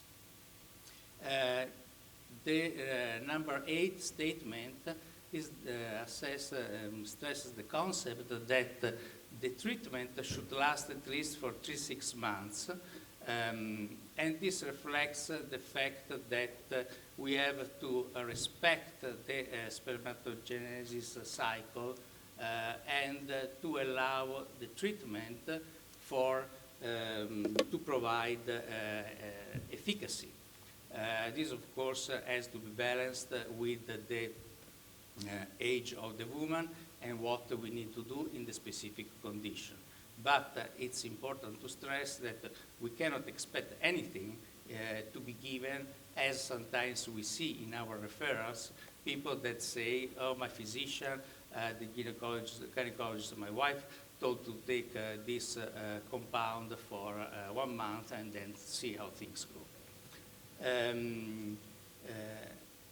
There is a strong recommendation that is the result of all the process that we did that allows this guideline to say that although there is the need of larger randomized controlled trials, antioxidant may in fact improve the outcomes of both naturally induced and artificially induced pregnancies. So this is a recommendation, it's a strong recommendation that will be out in the literature and that will allow us to go ahead with the literature on this kind of treatment. Other very, very important statement is that in addition to treatment with oral antioxidants, lifestyle changes such as smoking cessation and weight loss may be beneficial for improving sperm parameters. Again, this has to do with taking care at the 360 degrees of the man. So only after proper evaluation you can identify risk factors in which you can impact. And this is what gives values to our work, to our profession, to be able to go on the roots on the issue and to try the best to help out a person addressing, first of all, the risk factors that in many times we can find. It's very rare for me, and I think for you all, to have evaluation of a man with infertile problems and not to find risk factors. Only if you investigate the patient, you visit the patient, you provide exams, you ask exams to this patient, you are available to find the risk factors. So once again, the evaluation of the man is a crucial point. Then the recommendation number 17, there is no role of antioxidant therapy to expect ejaculate sperm in fertile men with non-obstructive azoospermia. And this is an important thing because sometimes we see people that come to us, patients that come to us, they just lose time, that have been told, yes, you don't have sperms, but try this antioxidant, try this nutraceutic, and let's see what it happens in 3 months, 6 months. That is the time that is just lost to go instead with the other more aggressive approach of investigations. These are the strong recommendations that we came out with. Then we had weak recommendations that anyhow are of importance that are the following. Number 5, to incorporate antioxidant therapy into the management plan for patients with the risk factors for oxidative stress. such as varicocele, chronic genital tract infection, obesity, advanced maternal age, or smoking. Of course, the first goal is not to have a person with these risk factors and to give antioxidant, but the first goal is to treat the risk factor. Number 6, consider the use of empirical antioxidant therapy in cases of idiopathic oligosteroteratozoospermia and unexplained male infertility to enhance sperm quality and improve reproductive outcomes. It has been felt that there is a role, but we cannot go beyond a weak recommendation in this perspective. Number 7, while a single antioxidant can provide benefit, a balanced formulation combining both rapid soluble antioxidants and with water soluble ones may be more effective in maintaining redox homeostasis and preventing pro-oxidant effects. Again, this is something that is widespread, it's of widespread use, but did not reach the strength of a strong recommendation. Number 9, although varicocele repair is a standard treatment for infertile men with varicocele and abnormal sperm preparations, antioxidant therapy can be administered either in conjunction with the repair or a standalone treatment for patients with unfit or refused surgery. Again, this is a second choice. The first choice is to address the risk factor that in this case is represented from varicocele. But if the person is unfit or unwilling or cannot afford the surgery, this is a second line option. The use of antioxidant can improve various semen parameters such as sperm concentration, motility, morphology, oxidative stress levels, and sperm DNA fragmentation. Number 11, the use of antioxidant for 6 months seems to be safe, but is not recommended to continue their use beyond this period without evidence of elevated reactive oxidative species. Last of the weak recommendations, oral antioxidants might be helpful in cases of isolated high sperm DNA fragmentation and normal conventional sperm parameters. Also in this case, a possibility, but not a strong recommendation. What are our key take-home messages? That oxidative stress is central in the pathophysiology of male infertility, and antioxidant therapy may improve semen motility, morphology, and sperm DNA fragmentation, though evidence is inconsistent. The evidence quality is low to moderate. Clinical practice, we acknowledge, is divided. There is no standard regimen, and these are also hints for future approaches in the management of antioxidant therapies. Emerging research trends are varicocele and astenoteratozoospermia. GAF guideline implications are that antioxidant therapy should only be considered after addressing underlying causes. This is a very, very important point. Standalone treatment for patients unfit for or that refuse surgery, second line choice. To be avoided indiscriminate or long-term prescription without a documented increase in the oxidative stress. And the conclusions are that these GAF guidelines, clinical guidelines, offer an evidence-based framework for the use of antioxidant therapy in the management of male infertility. And by addressing heterogeneity in research and clinical practice, they promote safe, rational, and patient-centered application of antioxidant therapy worldwide. Thank you for your attention. Thank you, Dr. Eduardo Berg. Apologies for the slides, but okay. it happens. Okay, thank you very much. I think right now there's no questions from the floor, so I must close this session. Thank you very much. Thank you. Present our certificate. So I would like the speaker and moderator to come here and we take a picture and Professor Wang will give certification and then we stop.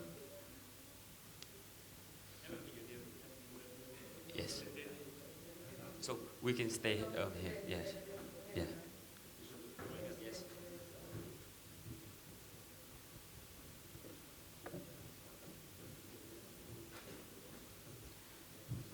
Yes, I would like to invite Professor Wang and Professor Tam come here to give certification for the moderator and the speakers.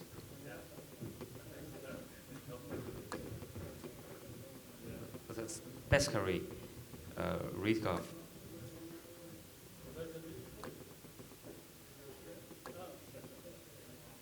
Thank you. Dr. Taras.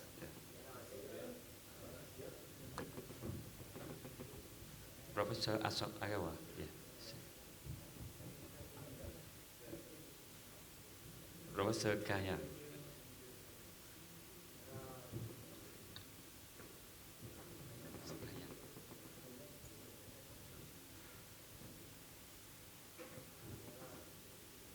Dr. Martinez.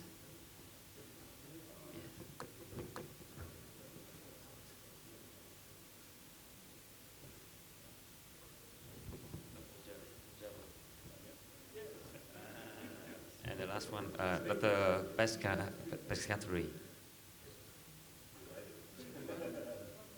This is for certificate, for speakers. Yes, yeah. Just stay here. Yeah, we can stay here and take a photos. We take one more photos and we stop. Okay, we have lunch.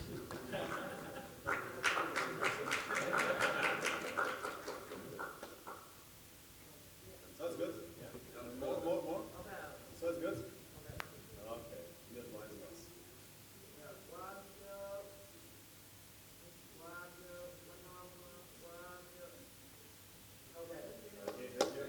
Thanks again for the moderator and speakers. Yeah. Now we will have lunch. Okay.